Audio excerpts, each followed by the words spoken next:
this year. I don't think the same way. I come up that because when you hear something too okay, we're going to sing this and then be done with it. Whereas if you have to think about what you're singing every time, that hurts. And I just really prefer that. And none of your stuff, and I do like private Bible study, I'll think of something, okay. A lot of concordance. Well, Strong's. And I use that. That was my footrest there. Yeah. I don't even think he noticed. Nope. She was using That was my footrest. No, you're fine. My posture should be sitting up. I just wanted to get that. Are you using it?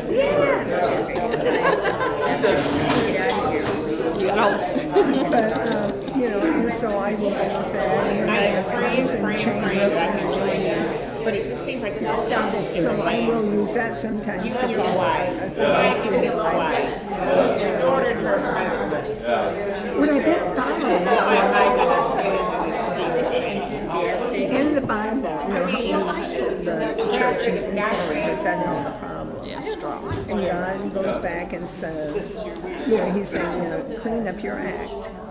And it's like 2 Corinthians 10:5 or something like that. I was talking to my son about it. We thought it was 5:10 or something. I got it written down. because that's what we He do. says, I'll take care of the world, you take care of the You're always church. right. So we really are supposed to be more open to the world, not to bring in the world and then correcting them, and not trying to correct the world.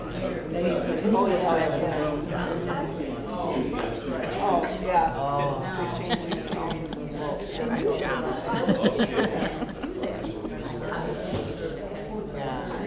Good morning. Good morning.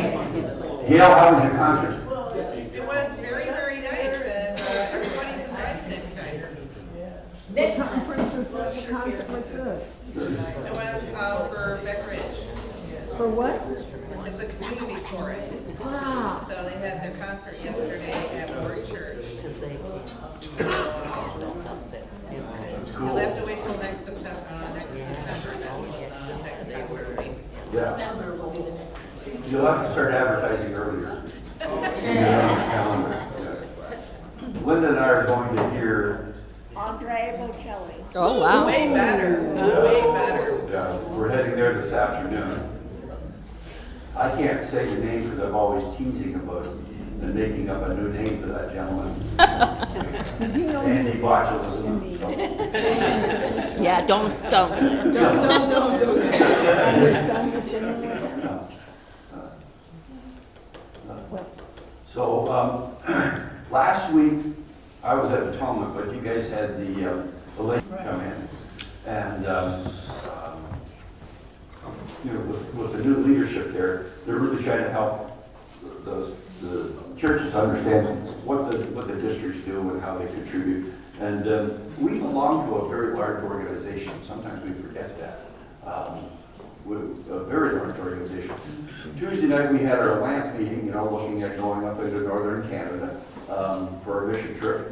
That's RSO, a Registered Service Organization. What we're going to talk about today is another RSO, Registered Service Organization. I want to talk about Luther's for Life. That's what we're going to talk about.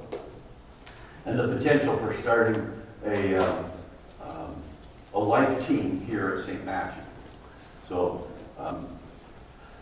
we thought the most effective way to share all this news was to do it at the Sunday morning Bible study. So yesterday, I think I had a little bit of food poisoning, so I didn't go to church this morning. I stayed in bed just for an extra hour of sleep because I wasn't sleeping well. So I'm driving in, and my radio is always set to the same radio station on my car. And I hear a voice that's somewhat familiar to me on the radio. And then I hear this story he's telling. And he's telling this story about he's a detective, and he got arrested in New Jersey for concealed weapon. And I'm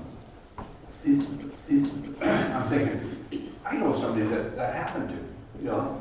And then he starts talking about, you know, the charges and how, and he said, and I went to each court case with him. So it was actually, a friend of mine was on the radio. And in the middle of it all, he says, and Pastor Sam Waters, so there Now, what radio station is this? it was, what is it, 1600, this young man that was on the radio this morning.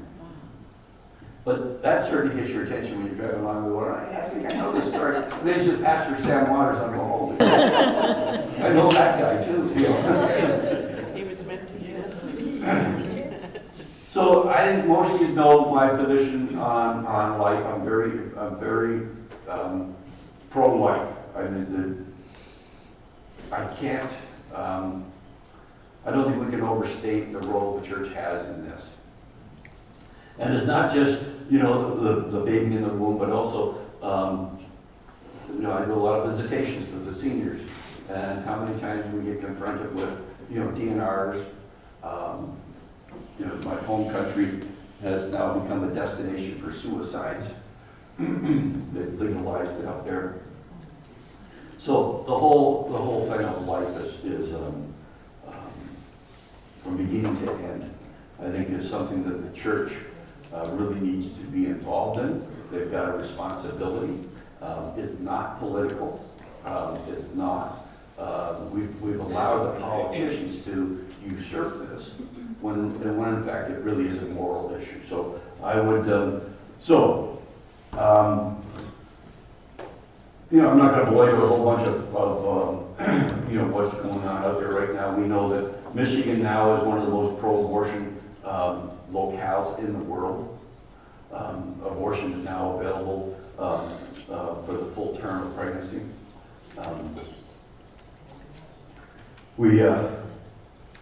One of the interesting stats I pulled up this week, I thought was, according to Michigan Department of Health and Services, in 2021, there were 1,332 deaths from motor vehicle accidents. There was 827 from leukemia, 1,063 from prostate cancer, 1,400 with breast cancer, 4,000 with Alzheimer's disease. And according to the Michigan Department of Community Health, there were 30,000 abortions in Michigan. Oh my. 30? 30,000. 30,000. That is more deaths than heart disease in our state. And understand, we have legalized and now have removed all guardrails on. But you know, I gotta say, that was voted in by the voters. Yeah, yeah. You know, I mean, I think that's the most appalling part of it. Mm-hmm. Yeah, a constitutional amendment. And part of, I think, we're pretty active in Right to Life. And I'm very frustrated because the life movement seems to be trying to do the same things we've tried to do for the last 60 years that didn't work. And we just seem to keep repeating. And so, in talking to Bryce, and our Right to Life friends, and you know, just how can we make a difference? So, Pastor kept mentioning Lutherans for Life. I'm very familiar with it. I'm not familiar with life teams per se, but I have been. I have looked it up quite a bit in the last couple of months. And I think Lutherans for Life as a life team here at St. Matthew may be the way that if we had something like that, then we could have impacted voters. We could have been able to defend and talk about it with more impact. But when you guys heard the number, your reaction was exactly what I wrote down. To the despair. I mean, my gosh, 30,000 abortions. Well, it's the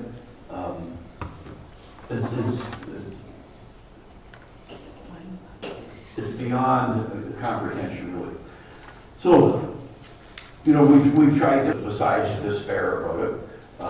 You know, we do marches. Linda and I into the march, and it's a wonderful thing if you ever get the chance to do it. I don't know, has anybody ever done it? No? So in January, on the anniversary of when they implemented Roe v. Wade, they have a huge march in DC.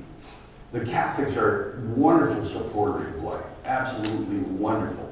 And I'd say 80% of the people that are at this march, which makes up anywhere probably close to 500,000 people, the majority of them are Catholic. Well, CMS shows up, we wear little green stocking caps. In Canada we call them toques. Little green stocking caps so that we can all be identified. And when we were there, President Harrison was there, the leader of our synod.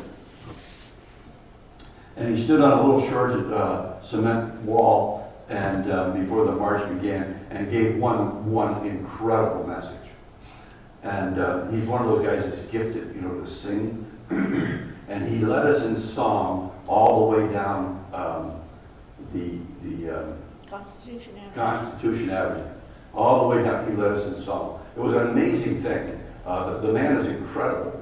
And then we got to the Supreme Court building, and he had a cantor with him, and we stepped off to the side, and they sang the Lord's Prayer. And everything just came to a complete halt. I mean, it was amazing. It's just, so there's, we have done the marches. There's people that pray outside of Planned Parenthood, the abortion clinics. You know that we have one in our neighborhood, right? Is everybody aware that we have one in our neighborhood? Okay, good. One of the things that I've taken to do, and I would encourage you, particularly on Tuesday mornings, because Tuesday mornings when they bring in the people for ultrasounds, the things that they won't show the mothers. But then they determine how much they can charge to remove the fetus. I hate that word. Tuesday mornings, if you're driving by there, is a great opportunity just for a quick prayer. I'd encourage you to do that. In many ways, we get into law without gospel. As we respond to this, we get indignant. We try to, we're appalled at the numbers and what's happened. There's people that get involved in politics and political action teams, and there's people who volunteer at resource centers. And we've got a couple of really great resource centers really close to us. So those are the things that we've been doing, that have been tried over time. But what we got to figure out is what we're going to do going forward. What we've done in Michigan, and now that we see them doing it in Arizona, the next big battleground state is Florida, as they try to legalize and codify abortion throughout pregnancy and get it in on these constitutional amendments. And we had what we know as Prop 3, Proposal 3. And even though it's codified now, it doesn't. He's a young man, and he got a girl in a family way, and they got married. And just after the baby was born was Father's Day. And I said to him, I called him up and I said, hey, happy Father's Day, your first time as a father and all that stuff, first Father's Day. He said, this isn't my first Father's Day. He said, I became a dad when she conceived. Oh. And wow, they must have been listening, They must have been listening. And he was absolutely right. He became a dad the moment she conceived. So we have the opportunity really to be able to speak about this in our close-knit communities, our families, amongst our friends. And I would encourage, and what this Lutherans for Life does is gives us some vehicles for doing that. We're not alone in this battle. Lutherans for Life is a national organization. Each state has their own structure. Pastor Paul Clark from Fowler is the president of Lutheran for Life here in Michigan. If you're motivated after this little conversation today, on Sunday, April 28th, from 2 to 5 at St. Paul Lutheran Church in Fowler, they're having a one-day life summit, and I'll leave these up here so that you can take a look at them. If I'm past my food poisoning, I'm planning on going.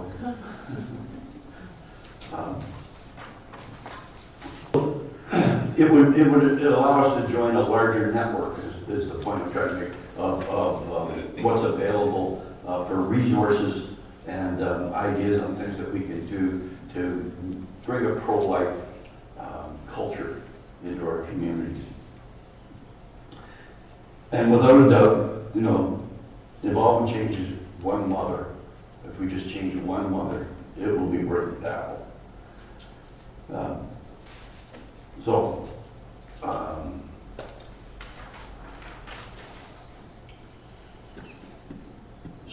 Lutherans for Life, how we, the church, must provide a safety net for women with unplanned pregnancies. The saddest stories I hear are women in the church who have an unplanned pregnancy, and then the church acts shocked and are more interested in the fact that it was an unmarried young lady than the fact that it's a gift of God for a baby.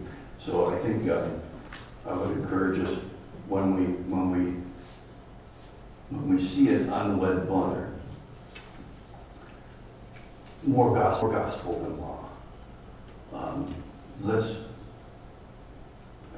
We have the opportunity to help them and to make them feel, help them begin that joy of motherhood. And so I would, this is one of the things that we will learn as a life team, if we choose to go this way, is ways to do that, ways to support mothers in the congregation. As I said, we've got some really good pro-life centers, pregnancy resource centers in our area. AAA is the one everybody knows. There's another one that I can never think of the name of. But the pastor from Guardian, Pastor Mays. Pastor Mays, his wife works over there, and she does some of the ultrasounds. So again, I want you to see this bridging that happens between the local congregations. As they're doing one thing, we can be supporting that. We can all be working together and Another way on 12 mile. another way, yeah. There's some really great ones here in Michigan. There really are. One of the things we're blessed with in this congregation, like many congregations, is we have a lot of ladies who have been mothers, who are now grandmothers. One of the things that Lutherans for Life really focuses on how we can mentor young women to be better mothers, to support them as they're going through this.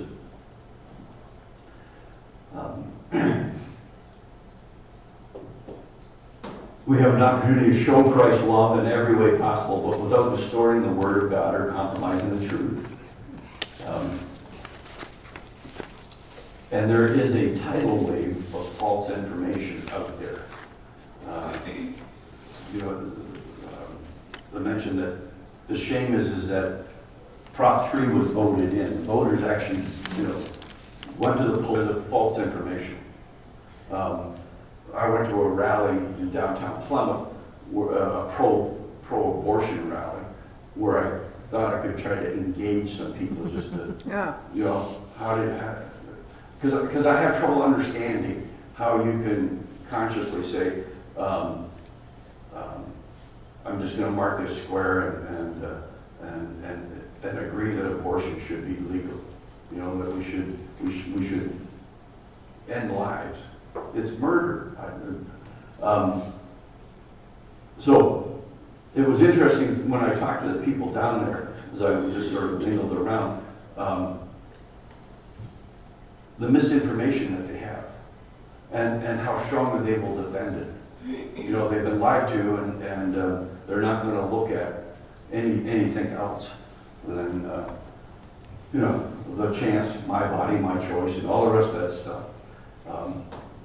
That probably is one of the things that drives me crazy, because it's not their body that's being ripped apart and thrown in the garbage. Yeah, It just drives me nuts. Yeah. I waver back and forth on this because, you know, well, one of the things that we do know is that the ultrasound has been the greatest gift to the pro-life movement.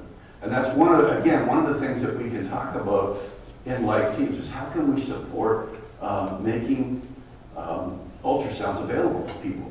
You know, keeping the cost low, making partnering with places that make them available. We know that if the mom can see the baby in utero, there's an 80% chance that she will not go for an abortion. We also know that, like Abby Johnson, and she saw an abortion happening on the ultrasound and became instantly pro-life. The professor who talked about, it's called The Silent Scream, the movie is called The Silent Scream. He himself, he saw one for the first time on an ultrasound. He became instantly pro-life. He was an atheistic Jew who became a Roman Catholic shortly after witnessing what was really happening in utero with the ultrasound and abortion. So, I'm trying to, yes? They promote the abortion so much. My thing is, why don't they say it's my choice. Why don't you choose to have birth control? Why don't we promote that more often? Yeah. More money. Yeah. And Planned Parenthood makes good money. They make a ton of money. Yeah, but you're right. I mean, and that's the sad part of this. There's in our modern culture, there is ways to birth control. I understand that, but I got Tammy, my daughter Tammy, who was here on Tuesday night with the lamb thing, was not able to have children because of health issues. But she's been able to adopt 2 young men. You know, there's always parents waiting eagerly for adoption to find children, so that's the other thing that we have to talk about. Is at the other end of there's contraceptive at one end, and if we have a child, if the child's present, then we got to talk about adoption. We got to figure out how we can help people, you know, make that decision. So what is Lutherans for Life then? And the little handout I gave you, the way they start this is it's a bit unique as opposed to Right to Life or some of the other pro-life organizations. They are not trying to influence elections. So like the thing I struggle with Right to Life is that we've raised a ton of money through having Harbaugh come and speak and all that kind of stuff. We raised a lot of money. And then the restrictions on how we can use the money. We can't, you know, we wanted to set up a thing for car seats, baby car seats, here at the church, and using some grant money that came out of that. Used car seats can't be sold, so you got to buy a new one, and they're very expensive. And then you got to know how to hook them up. So what I wanted to do was have a one-day event here and install child seats, work through the pregnancy centers in the area for moms that need it, and we could have kind of a pro-life day. That's one of the things that Luthers for Life can do. Yes? Pastor, why do those car seats have such a short lifespan? I don't understand that. Kids grow fast. Well, I know Yeah. for growth, no, you cannot resell. Yeah. Because they. Well, the reason you can't resell them is, But you can't give them away. So if it's been in an accident, you can't reuse it. And you don't know if But I thought they have a lifespan actually on them, not yes, yeah. not necessarily for the age of the car, but that they can be used. Yeah, so it's because of the plastics that are used is part of it. But also because if you try to sell a used, well, it's like trying to sell a used motorcycle. You're not supposed to be allowed to do that because you never know whether it's been used to protect somebody's brain, or in the case of an infant, a child seat that's been involved in a car accident Or a has already recall. been weakened. Beg your pardon? Or even in a recall. Yeah, so they don't allow the selling of them, like the used selling of them, which I think is, much of our culture is set up around the idea that we do not want to make the having children easy.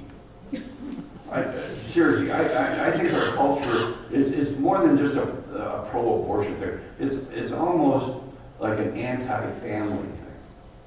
And they seem to want to make it as difficult as they can for parents to move, with children. Why, I don't know. Satan's running them crazy. But, What I don't understand, if anybody ever watched Call the Midwife, I don't know how you could ever be pro-abortion. Yeah, no.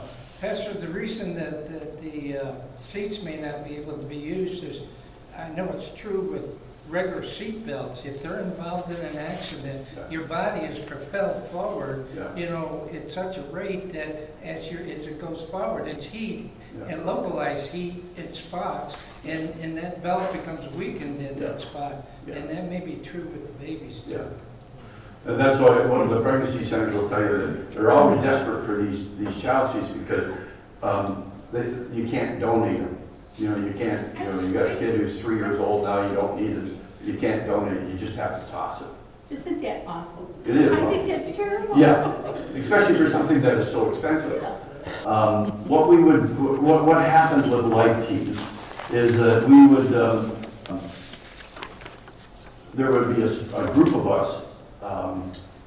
They say the pastor shouldn't be the leader of this, but I'd certainly be the instigator. A group of us would work on pro-life issues. And I've tried to drop a few ideas of things that we could work on, but the last page of the handout, Life Team Introduction and Roadmap Tool 1, there's a list of ideas that ladies who do we had her come and speak. She's an amazing lady, former police officer, decided that she wanted to really make a difference. She left her job and started this organization. She's just an amazing person. The quilters here last in the fall, because we heard her at LWML rally, Yeah. in the fall rally, and so in December, Carlene organized a quilt donation. Yeah, so we gave, 40? 20 some odd quilts to the ladies down there. These are small things, but cumulatively they can add up. And while we're doing this, we're talking about our pro-life stance. If you've got your grandkids coming over and you say, Grandma, what are you doing now? And you go, well, I'm working on, having a child seat day at the church.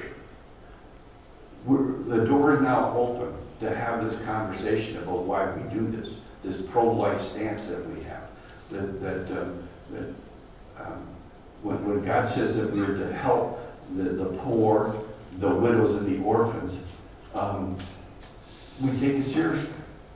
And the orphans, include those in the womb. So, what we would do, there's a complete training pack. I purchased this. We would go through the DVDs of what life chapters are, things that we can do, ideas that we have, all while we're learning a culture of pro-life. One of the things that the congregation could do to really strengthen a culture of pro-life is encourage your pastors to be pro-life, to encourage your pastors to speak about life. Most pastors are afraid to do this because, well, they say it causes division. People leave the church. It's true, they do. They go, we don't want to stir up any bad memories that anybody might have of being involved in it. But what we do then is rob them of the opportunity to know God's grace. So it really starts with the congregation to encourage the pastors to do this. And if there's not your situation here, but at some churches, the pastors just outright refuse to speak about life from the pulpit. And if that's the case, I'd find another church.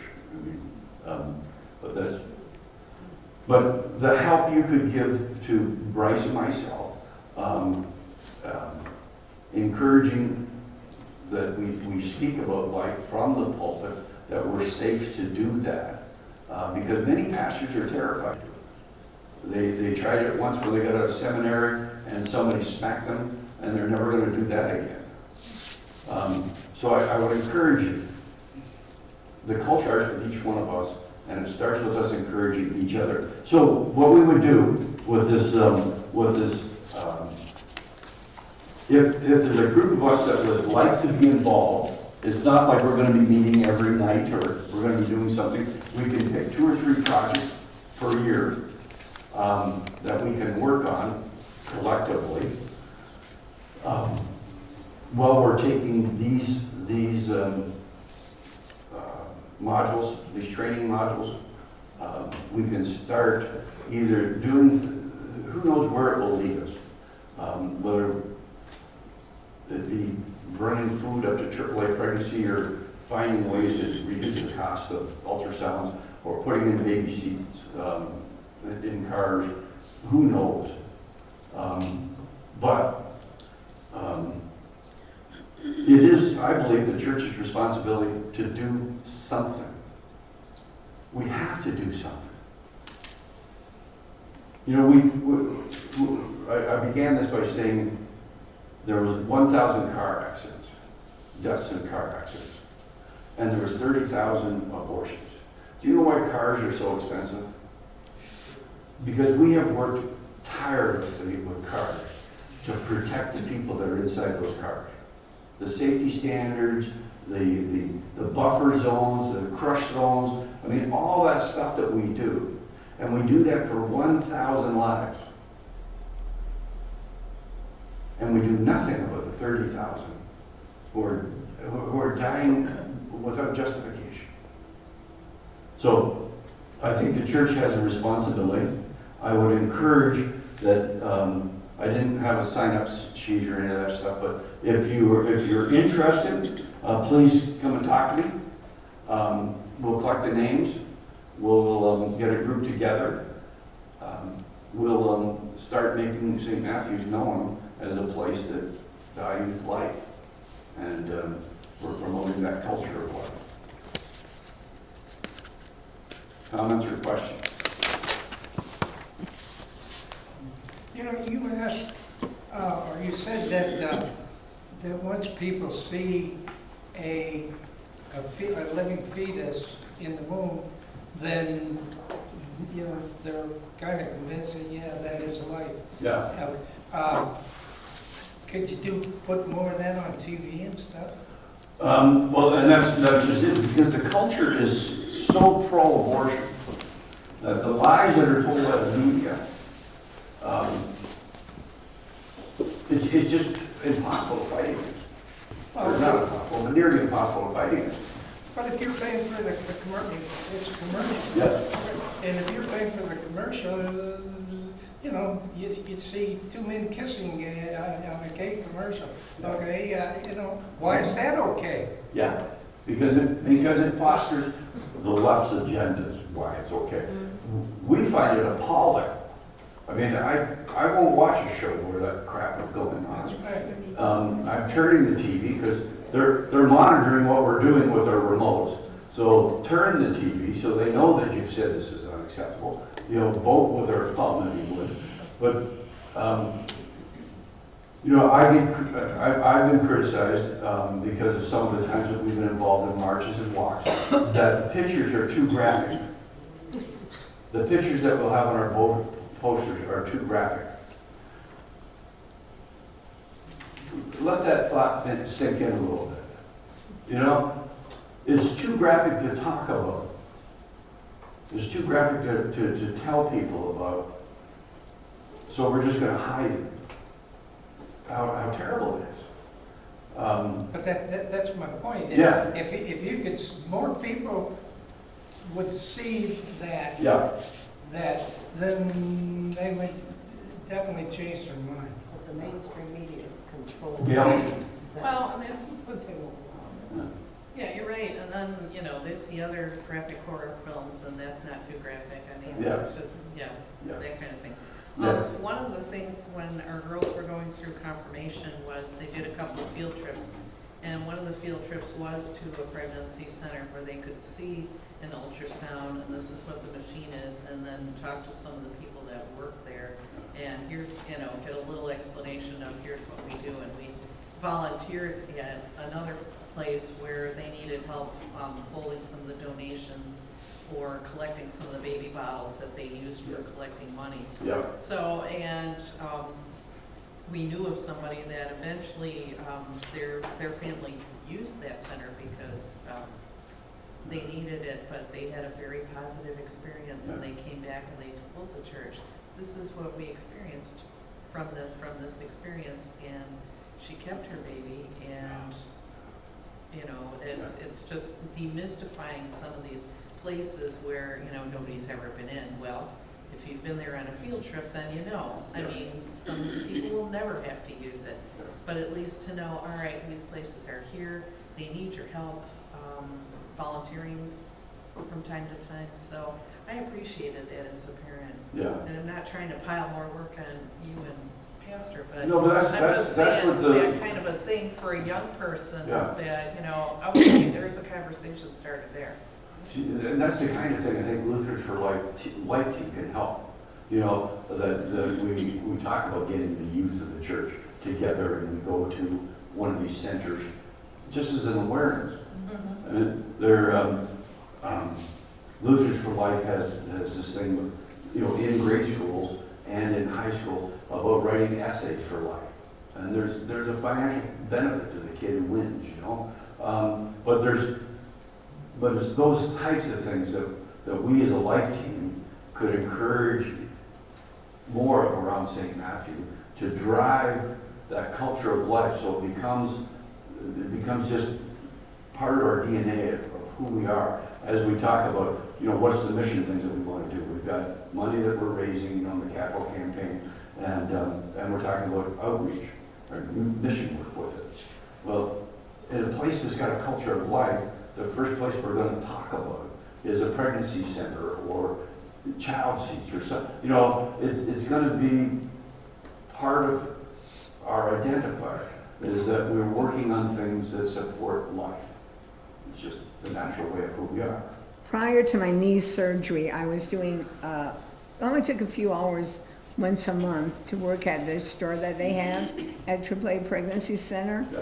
And these people who were getting their supplies from there would earn points by attending church, by doing Yeah. Bible study, by doing different things, and they could get points, and with those points, they could turn around and buy what they needed for their baby. And one thing I want to say, diapers are overstocked in that one place. They don't really need the diapers as much as they need baby food and, you know what I mean, other essentials that babies need. You know, I mean, so if we did anything, I'd like to see us get car seats for them. Yeah, car seats would be wonderful. Breast pumps are another thing that you can donate. They've got to be new. So there's these things that we Yeah. as a team could work together on. And, If they have and insurance that's covered, well, usually, breast pumps. sometimes, yeah, but if you get no insurance. Right. You know, and oftentimes it's the, you know, the uninsured population that's, yes, ma'am. I mean, it's nice to help provide car seats and diapers and other things. But I think one of the biggest, well, maybe it's not the biggest, but a lot of women, if they're single and they find themselves in that situation, they would have, and they're working, they would have nobody to watch the infant. It's very hard to find people to watch infants. Yeah.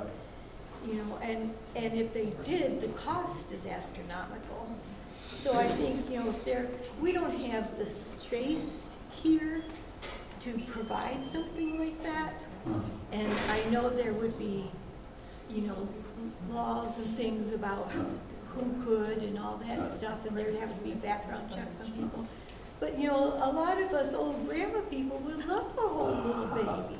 Yeah. You know? Yeah.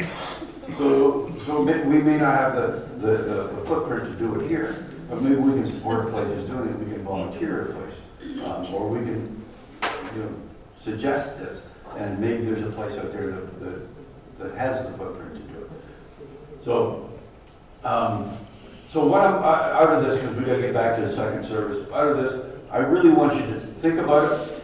Come back if you're interested in a life team. We can do like we did with LAMP the other night.